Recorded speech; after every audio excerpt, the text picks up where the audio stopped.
ও মেরাইসা দাদি, এই রান্নাঘরে তুমি কি করো? হ্যাঁ? সারাদিন খালি রান্নাঘরে থাকো।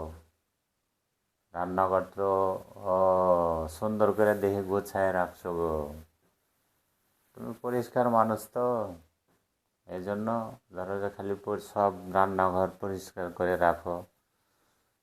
তো কত সুন্দর করে সাজায় রাখছো দেখছো, বা মনে হচ্ছে দোকানের মতো করে সাজায় রাখছো।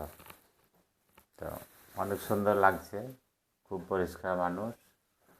আহ, এগুলা ছোট আলু না?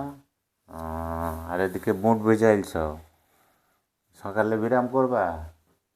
ও, ঠিক আছে, বিরাম করিও সকালের নাস্তায়। এখন তো খাবার টাবার দাও, পেটে তো ক্ষুধা লেগে গেছে। আবার এই যে এই রাইস কুকারটা তো আনছিলাম ঢাকা থেকে মনে হয় না? হ্যাঁ, ঢাকা থেকে আনছিলাম, বড় রাইস কুকার। অনেক লোকজন হলে আমরা এটা বড়, অনেক মানুষ হলে রান্না করে এটা দিয়ে। হ্যাঁ, এটা ব্লেন্ডারের বাই।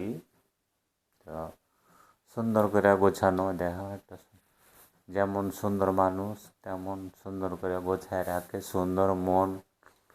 হুম, অনেক সুন্দর। তো ঠিক আছে, চলো ভাত টাত খুলো, আসো।